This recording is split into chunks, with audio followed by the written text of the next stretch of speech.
above all powers, above all kings, above all nature and all created things, above all wisdom and all the ways of man. You were here before the world began, above all kingdoms, above all thrones,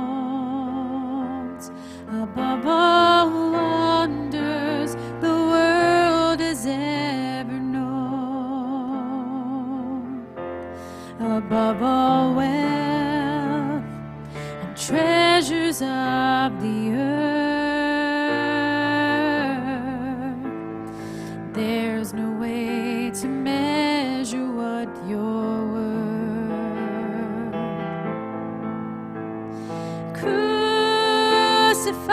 Crucified, laid behind the stone, you live to die, rejected and alone, like a rose trampled on the ground. You took the fall and thought of me above all powers, above all kings, above all nature and all created things, above all wisdom and all the ways of man. You were here before the world began, above all kingdoms, above all thrones, above all wonders the world has ever known, above all wealth and treasures of the earth. There's no way to measure what you're worth.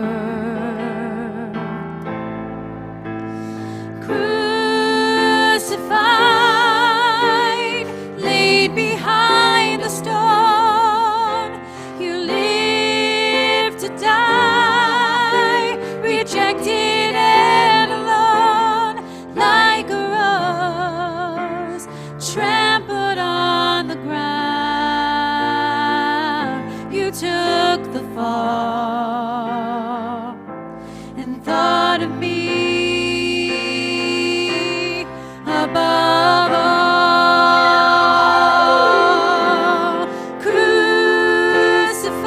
Crucified, laid behind the stone, you live to die, rejected and alone, like a rose trampled on the ground.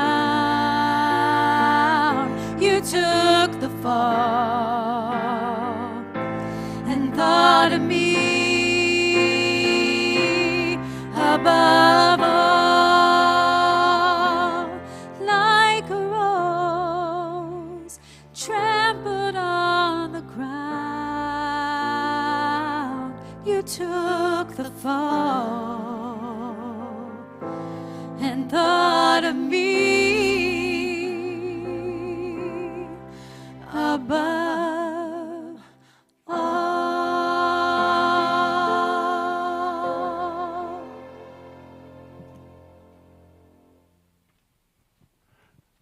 Good afternoon, everyone. Please stand. Our opening hymn is number 352, Lord, who throughout these 40 days, 352.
Please be seated.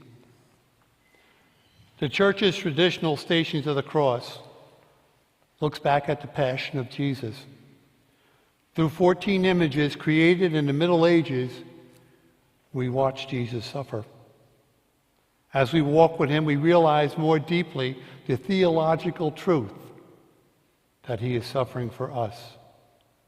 We grasp that by his holy cross, he has redeemed the world. With this consciousness, we repent of our sins and live in gratitude to God. The Stations of the Cross we pray today takes a different approach. It uses the traditional stations, but it focuses on images of contemporary suffering. These portraits of suffering reflect both and continue the Passion of Jesus. Christ is present in our sufferings, teaching us how to relate to them and overcome them. As we stop along the way of this Passion of Christ, we will learn to open ourselves to the power of the Spirit that transforms our sufferings into love.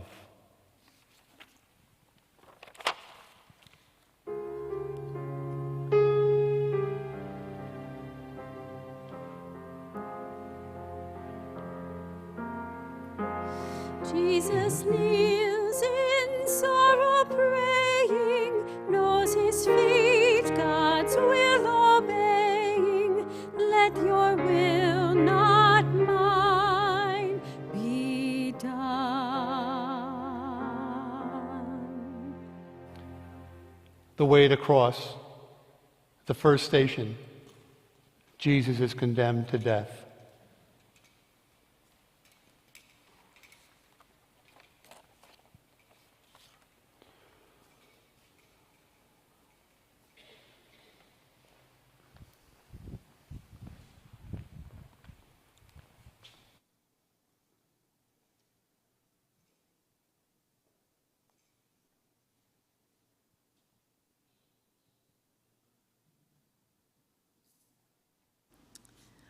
Last year, my mother finally died. She had been sick a long time, and I thought when she died, her suffering would be over, and I would feel relieved. It didn't work that way. I felt the loss so acutely, I had trouble eating and sleeping. I lost my appetite, and at night, I would wake up at 3 o'clock in the morning, pace the living room, and stare vacantly out the window at the darkness. I was grieving, but it was more than that. Something was changing inside me. It began at the wake. My mother's younger sister embraced me and said, "You and your mother always looked so much alike." I turned and looked into the casket and saw myself. It was not just that I saw myself like my mother, dead. And I let it be. I let in the fact that I am going to die at a time and place I do not know, maybe years from now, maybe tomorrow. I did not push it away. I am not dead, but I am condemned to death.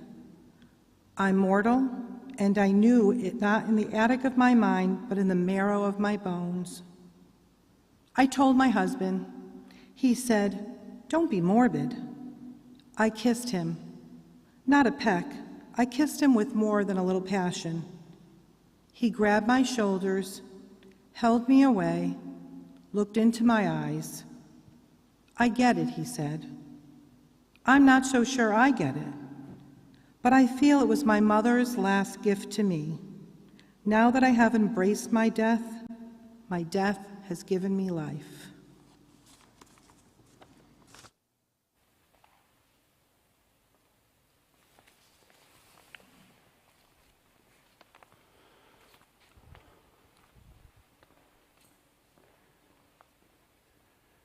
Teacher of the way, we are all sentenced to death. In our great fear, we do our best to banish this dark shadow on our sunlit days. You show us another way. When we acknowledge the reality of death, we see that death is precious.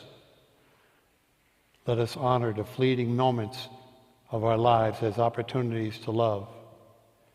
Jesus, Lord and brother, you look with us on the way, and all respond, open our eyes to your deeds, open our ears to your words. The second station, Jesus takes up his cross.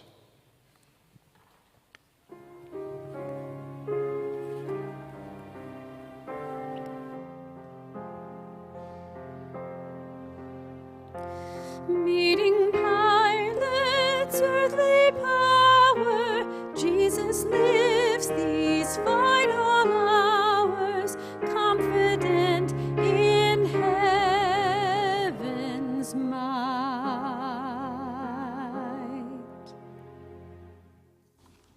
My religion teacher, Mrs. Kurtz, always said, "Well, Jeffrey, how do you see it?" Whenever I disagree with her, which was often, she'd say, "Well, Jeffrey, how do you see it?" Well, this is how I see it. Jesus was no dummy. He saw the cross coming. Look at what he was doing. He was touching all the unclean people, eating with the out crowd, breaking up the temple money game, pointing the finger at corruption. He always wanted a better world. But a lot of people were doing real well in the world as it is.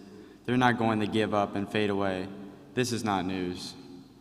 Peter, now there's a dummy. Jesus lays it out for him, the cross, the resurrection, the whole thing. And Peter says, "Not you, no way." Jesus is not happy. So he says to him, "Not only for me, but for you too, Peter." So now Peter is not happy. So Jesus tells him, and here's the thing I like, Jesus tells him, "Don't let them lay the cross on you, Peter. Take it up.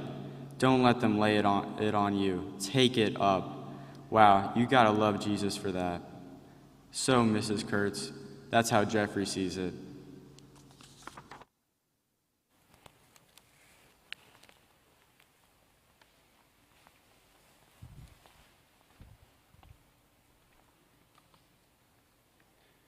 Teacher of the way.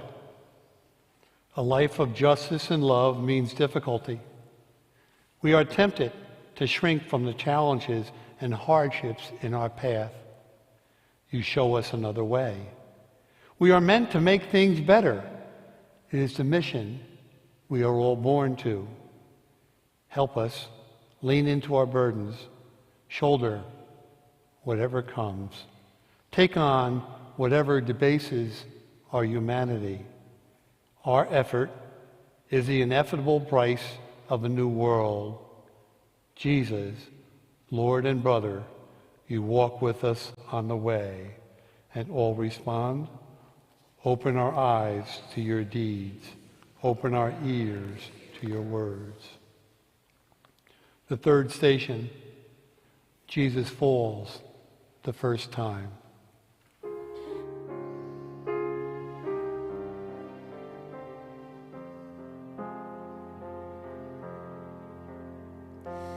In the weight of cross-beams wooden, Jesus feels the heavy burden of our frail humanity.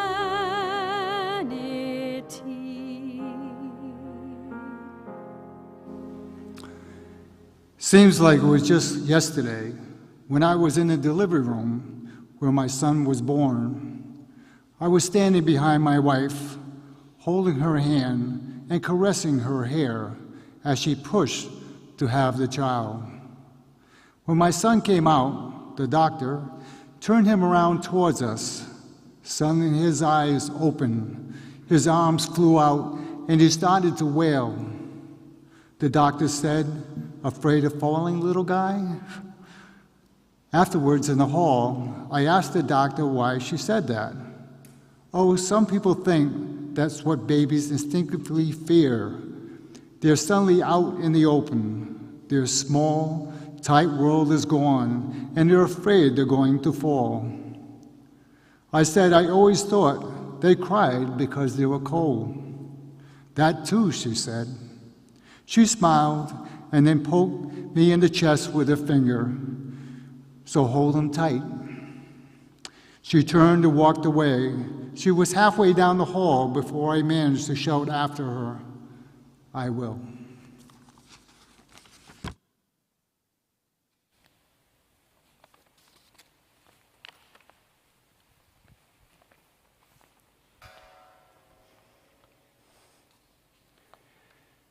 Teacher of the way, we are afraid of falling, of failing, of being seen as less than perfect. When we grow timid, refusing adventure, you show us another way. You have heard our first cry. We are heard in the close embrace of the encompassing arms of love. May we walk with confidence, secure in the love that overcomes all fear. Jesus, Lord and brother, you walk with us on the way. Open our eyes to your deeds. Open our ears to your words. The fourth station, Jesus meets his mother.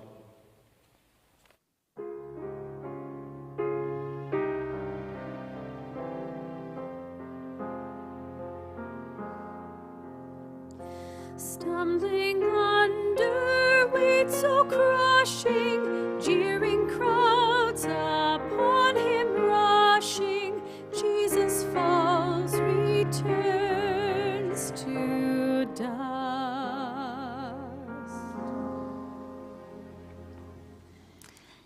When I was in college, I took a lot of film courses, and I got a lot of encouragement from my teachers.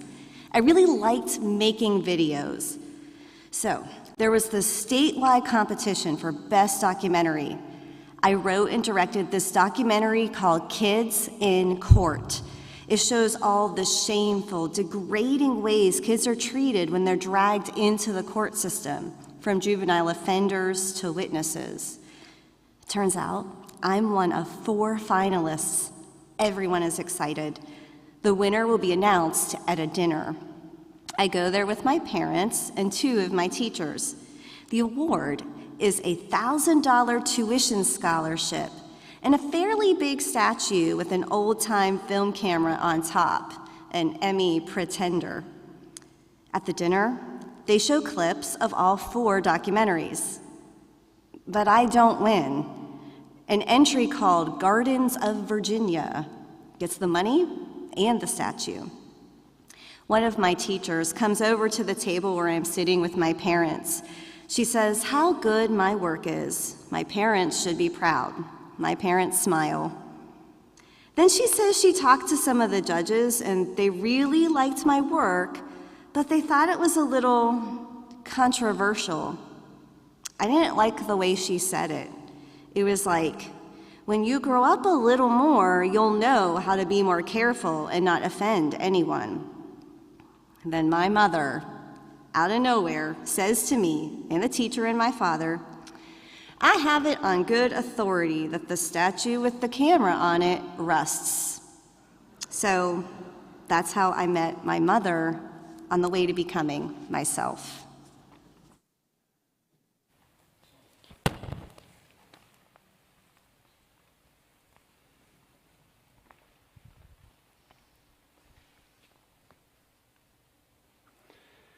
Teacher of the way, when the truth we speak offends or disturbs the peace around us, we are tempted to look the other way, to let silence be our voice.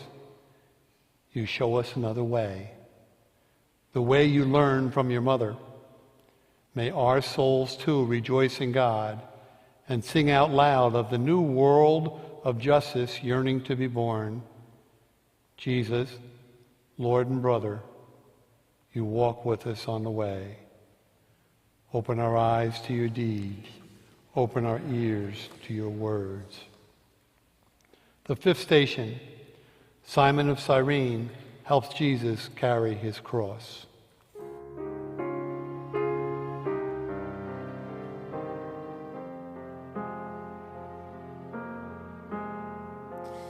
She who knew her heart in sorrow would be pierced here, bravely follows in her son's distress and pain. I was 6 weeks into a new job in a new city. I get into a car accident and break my leg. When I get out of the hospital, I would go back to a small one-bedroom. I get around okay, but I'm not sleeping at night, partly from pain. But accidents play with your head. I'm afraid, but I don't know exactly why. I know if someone were in the apartment with me at night, I would probably sleep better. But I don't know many people, and I'm afraid to ask. But after 2 nights of not sleeping, I call this guy from work who's on the same level as I am. When he finds out it's me on the phone, he immediately says, "Hey, how are you doing?" I mumble something about not being able to sleep and say, "I know this may sound crazy, but if someone could be in the apartment with me..." I don't get any further and he says, "Where do you live?" He says he'll be right over. Half hour later, he shows up. I apologize for calling him and ask him if he wants a beer. He says no. He looks around and says, "I'll crash on the couch." "You in the bedroom, right? Got a blanket?" He pulls out a blanket from the dresser in the bedroom. "Good night," he says, and heads for the couch. A real matter-of-fact guy. I finally sleep. When I get up in the morning, he's in the kitchen. He found the coffee. I begin to half thank him and half apologize for inconveniencing him. He stops me short. "My privilege," he says. On his way out, he says, "I'll call you tonight and see how you're doing." Then Heidi calls and asks if his bed is ready.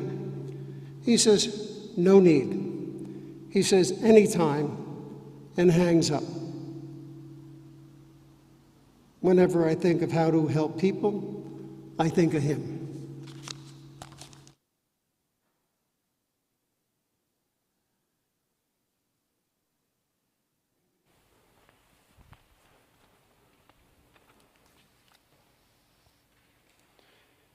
Teacher of the way, we need companions on the journey.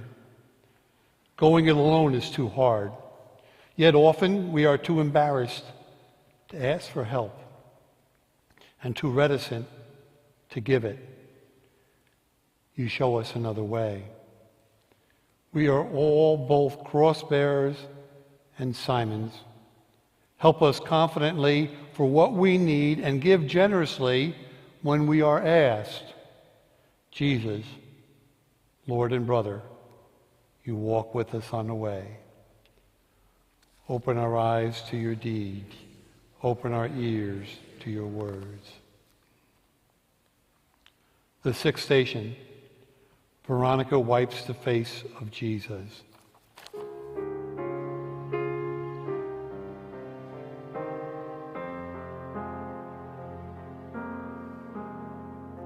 Simon, one with Jesus bearing, shows the way of our own sharing, taking up our daily cross. Everyone calls me Ronnie, except my mother. She calls me Veronica. I'm named after the lady who wiped Jesus' face with her veil. My teacher says her name means true image because Jesus left a picture of his face on her veil. When I was small, my mother would wipe my face with a washcloth and say, "Now there's the real you, your true face under all the dirt of the day." She never let me go to bed without my true face. Sometimes I would see her coming with a washcloth in the middle of the day, usually when I'd been bad. "We have to get at your true face," she would say. I don't let her do that anymore. I told her I can do it myself. But sometimes she still puts a washcloth on my bed at night or sticks one in my lunchbox with an apple wrapped in it. No one at school guesses, but I know.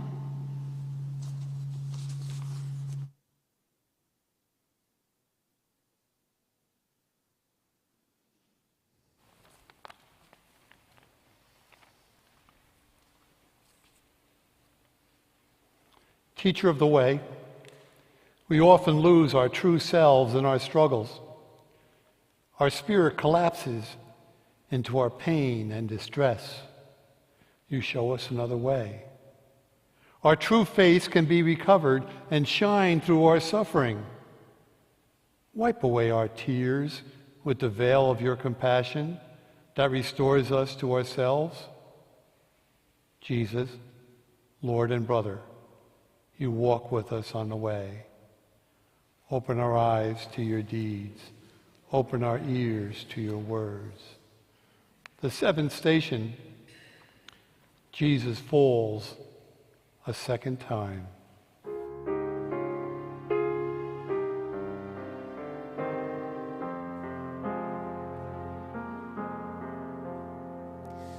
Boldly facing disapproval, she in cleansing seeks removal of the stains of agony.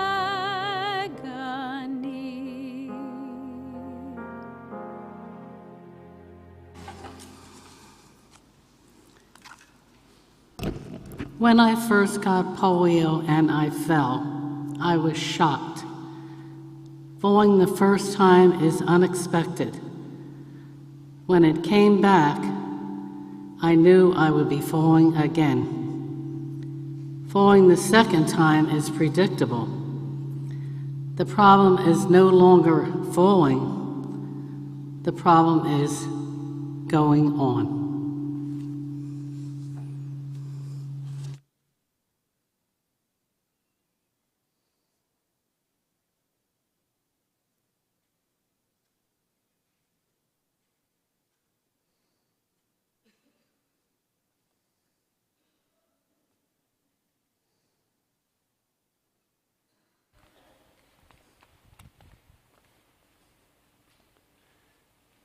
Teacher of the way, it is easy to lose heart. When that last straw falls on us, we are ready to give up. You show us another way. Some secrets are hidden from health when we do not know our own resources. Open us to our own hidden strength, the quiet inner strength that perseveres. Jesus, Lord and brother, you walk with us on the way.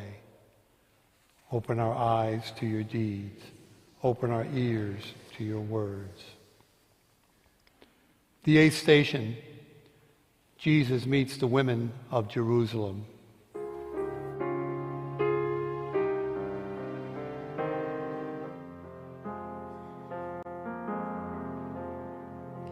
Falling once again, Lord Jesus, shows the suffering that frees us as we struggle on our way.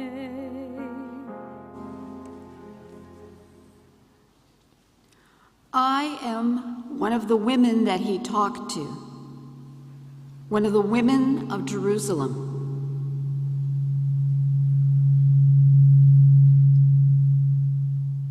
He told us not to weep for him, but for ourselves and for our children. But he knew the scope of weeping.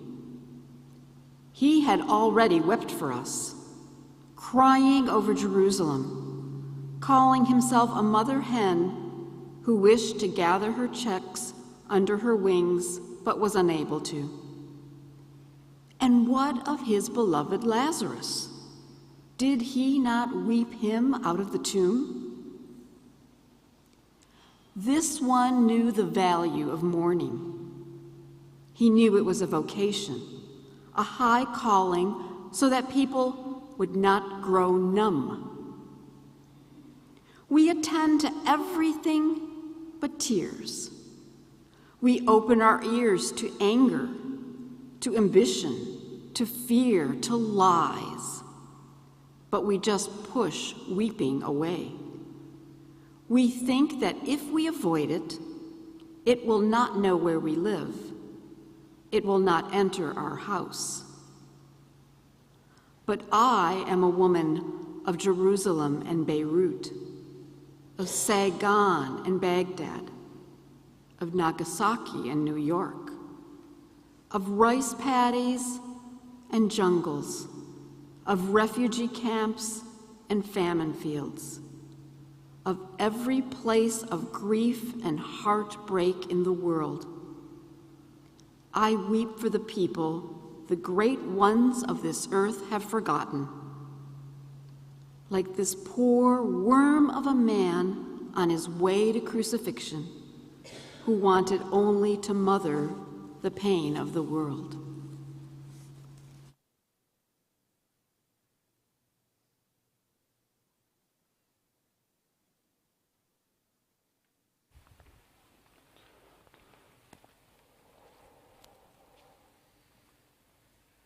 Teacher of the way, when our grief weighs us down and reduces us to our tears, we languish. You show us another way. Our grief galvanizes us, mobilizes us to action. Let us honor human tears as they bind us to one another and show us what must be done. Jesus, Lord and brother, you walk with us on the way. Open our eyes to your deeds. Open our ears to your words. The ninth station, Jesus falls a third time.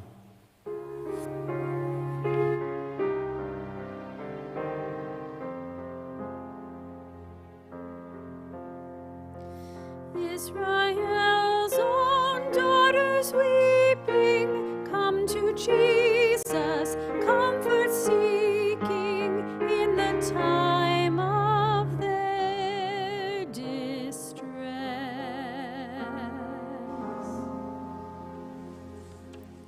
Every year I come here for this station.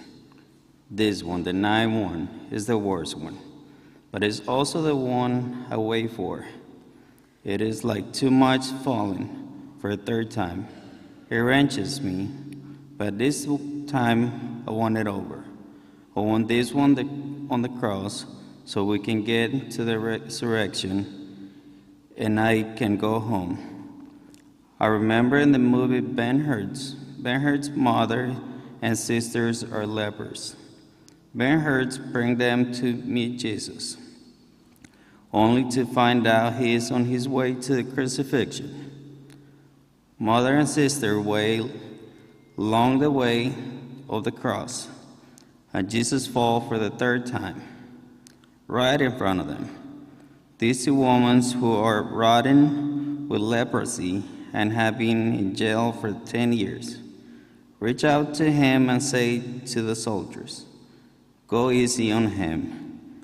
They forgot themselves completely to help the fallen Jesus. That is what I wait for the moment in me, that uncalculated reaching out, that's a wholehearted moment of compassion that carried me all the way into another person. That person, no matter who it is, will be Jesus incarnate. I know compassion is my only hope. It is the only way I will be ever redeemed.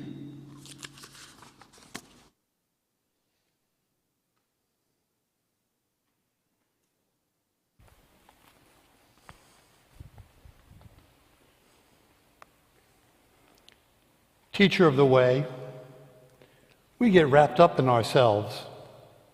We become the center of our own little universe with planets revolving around us.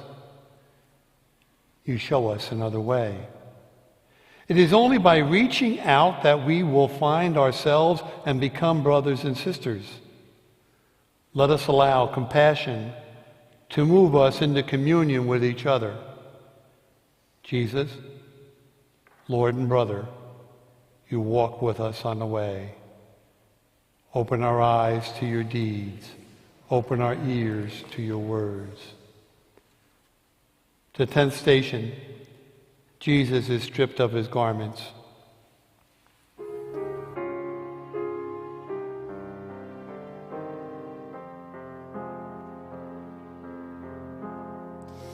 Jesus, weak and bruised and feeble, falls again, appears unable to complete his painful road.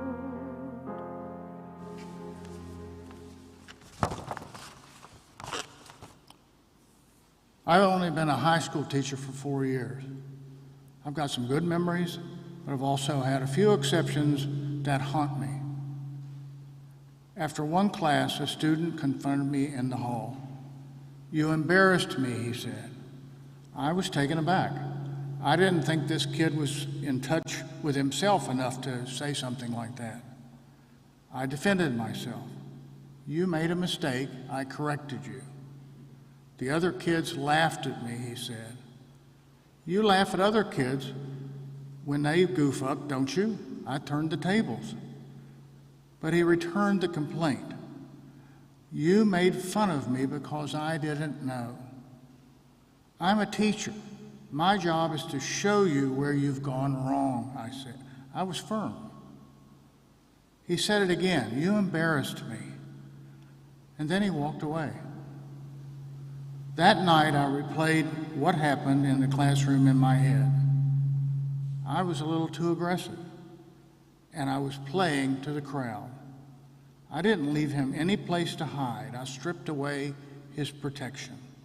I didn't have to do it to make my point, to teach him and the others, but I did it anyway. He was right. I had embarrassed him. The next day, I apologized. He was still hurt. He said it was too late.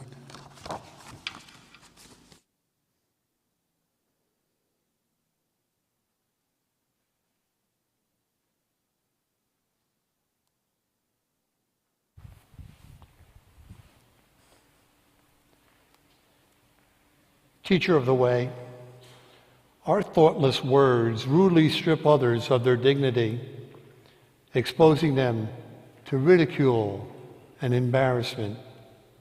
You show us another way. Words are meant to awaken people to their worth as your Father's beloved children and recall them to a healthy self-esteem. Let us use our words to clothe each other in respect. Jesus, Lord and brother, you walk with us on the way. Open our eyes to your deeds. Open our ears to your words. The 11th station, Jesus is nailed to the cross.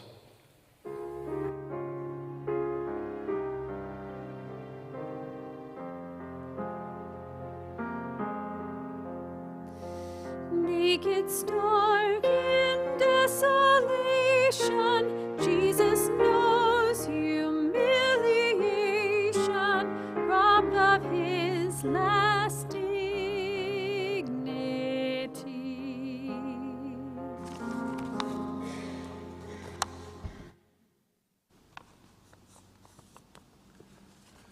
Sickness can be such a numbers game.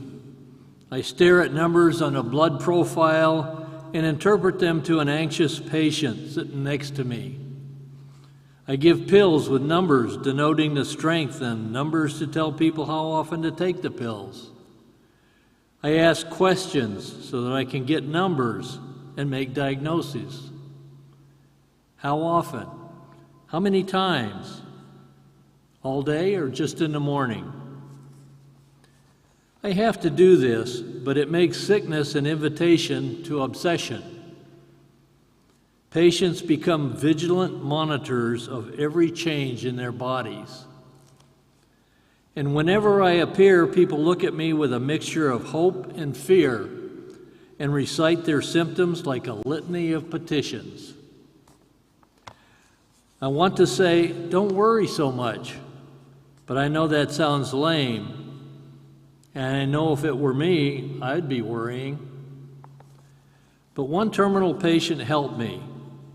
He said, I'm trying to die only 10 minutes an hour. What do you mean? I asked.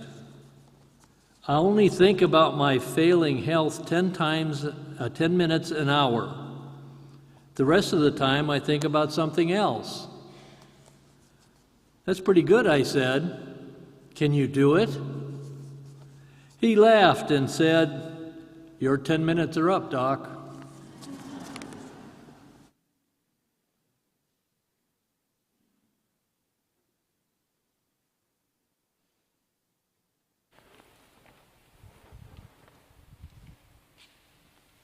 Teacher of the way, we are often nailed slowly to our own crosses, counting each hammer stroke. We become obsessed with every sign of physical decline. You show us another way. Our God is a never-failing presence. Let us live even in our dying, knowing that we are blessed and can bless even as our bodily health fails. Jesus, Lord and brother, you walk with us on the way. Open our eyes to your deeds. Open our ears to your words. The 12th station, Jesus dies on a cross.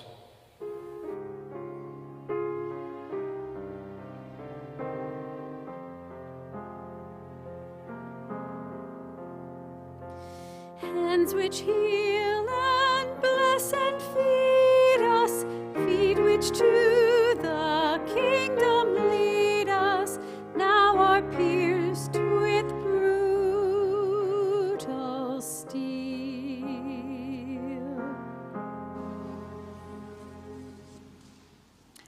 I've been a hospice worker for 13 years, and I know no one dies by the book. There's no use trying to prepare for it because you never know what's going to happen. But I finally found a story about dying that I like. A stream from its source in far-off mountains passes through every kind of countryside until it reaches the desert. Just as it has crossed every other barrier, the stream tries to cross this one. But it finds that as fast as it runs into the sand, its waters disappear. It's convinced that its destiny is to cross the sands, and yet there seems to be no way. Then a hidden voice comes from the desert itself, whispers, "The wind crosses the desert, and so can the stream." The stream objects that it's dashing into the sands and only getting absorbed. The wind can fly, and that's why it can cross the desert. The desert voice responds, "You cannot get across the desert by hurling yourself into my sands. You must allow the wind to carry you." "How can this be?" asks the stream. "Give yourself over to the wind," the desert voice says. "I will lose myself," says the stream. "No," says the voice. "The purpose of the wind is to take up the water, carry it over my sands, and then let it fall again as rain." That's it, I think. If you want to practice dying, you must practice letting the wind carry you.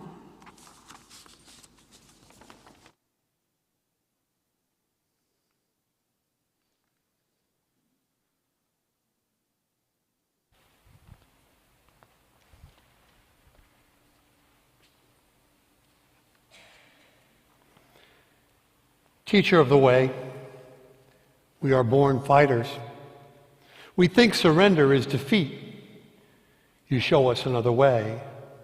Handing ourselves over to God is how we transcend death. Let us practice giving ourselves to the wind that carries the water of life across the barren desert. Jesus, Lord and brother, you walk with us on the way. Open our eyes to your deed. Open our ears to your words.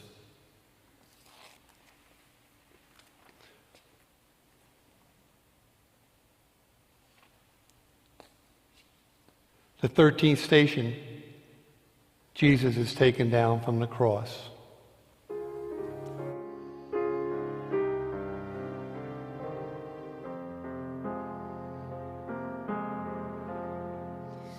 There between the earth and heaven, death appears in triumph proven. Jesus draws his dying breath.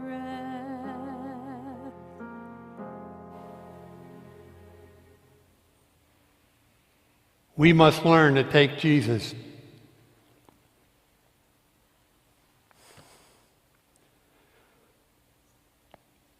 down from the cross.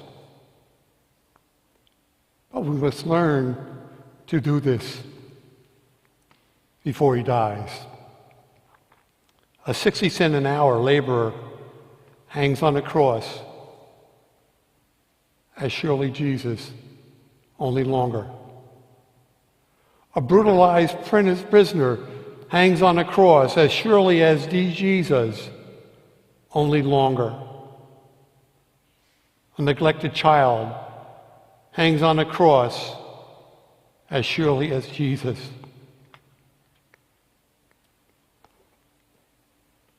Only longer. A homeless person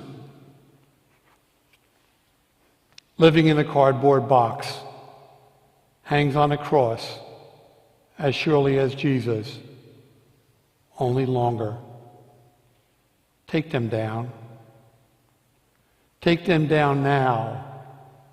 Call them by name if you want to. Number yourself among them if you want to. But we are called to take all these Jesuses down from their crosses before they die. I remember this summer I saw the Vatican's art collection. In one room they had Caravaggio's The Deposition, a painting of people taking Jesus down from the cross. There was a bench to the side of it, and I was sitting and resting. A mother and daughter were looking up at the deposition.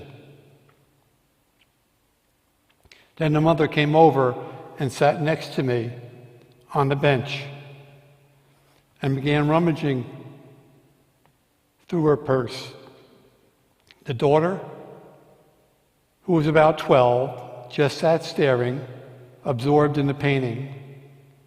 Then the mother said, while still looking at the purse, "Okay, let's go."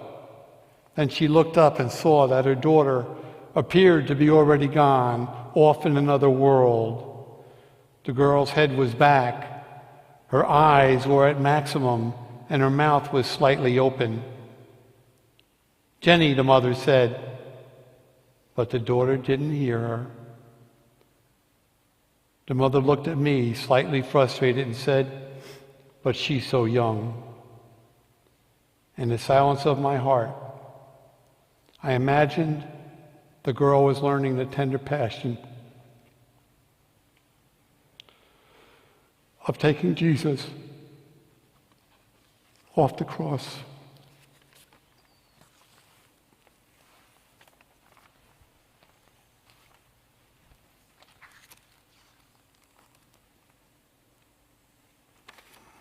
The 14th station.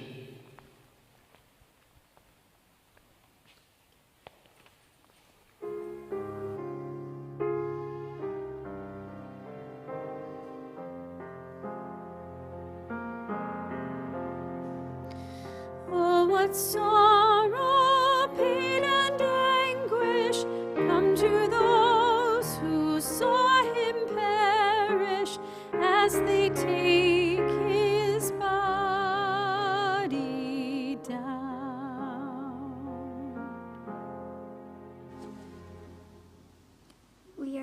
14th station, we wait in the tomb where they laid Jesus.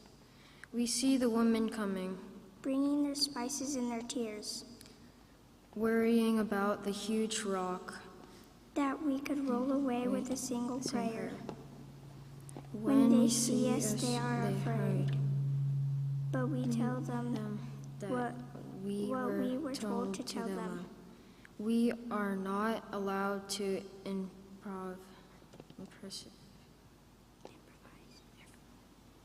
After all, we are messengers. We say, Why do you seek the living among the dead? Why do you seek the living among the dead? We say it twice. They run away. But we know they will not meet him whenever they run. He is loose in the world, doing what he has always done. So we return to the one who sent us. The one who sent us asked, do they know? We said yes. Then the only one who sent us asked again, do they know it isn't over? We said yes. Then the one who sent us asked, do they know it is never over? We said yes. Were we right?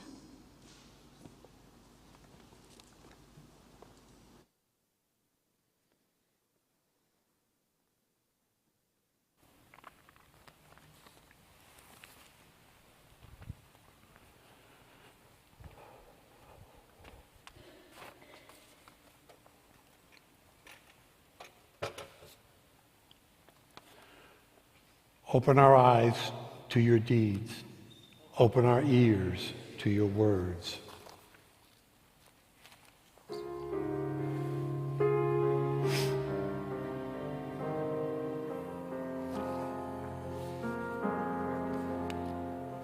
Some believe the awful journey finishes oblique and stony, yet a new life will arise.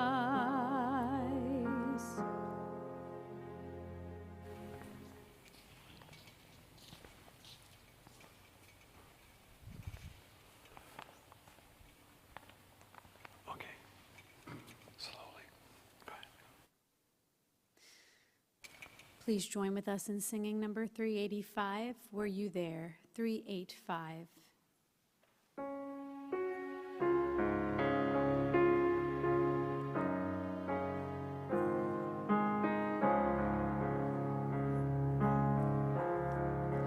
Were you there when they crucified my Lord? Were you there when they crucified my Lord?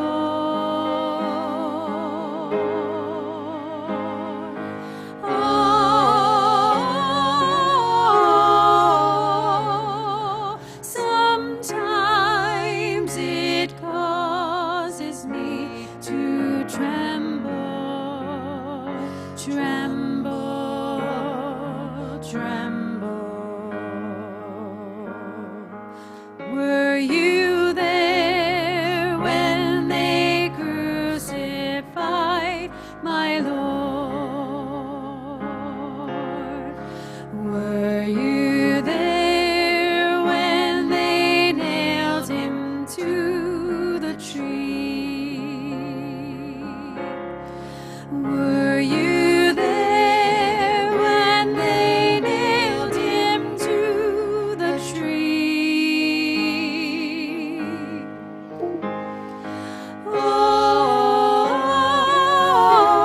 Oh, sometimes it causes me to tremble, tremble, tremble.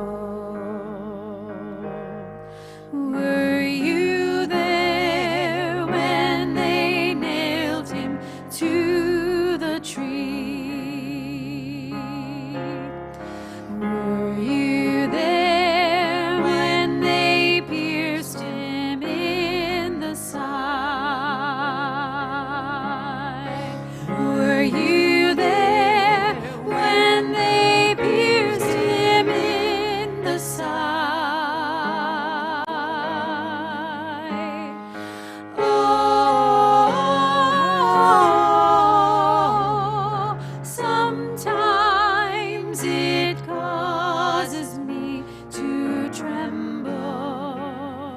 tremble, tremble. Were you there when they pierced him in the side? Were you there when the sun refused to shine? Were you there when the sun refused to shine?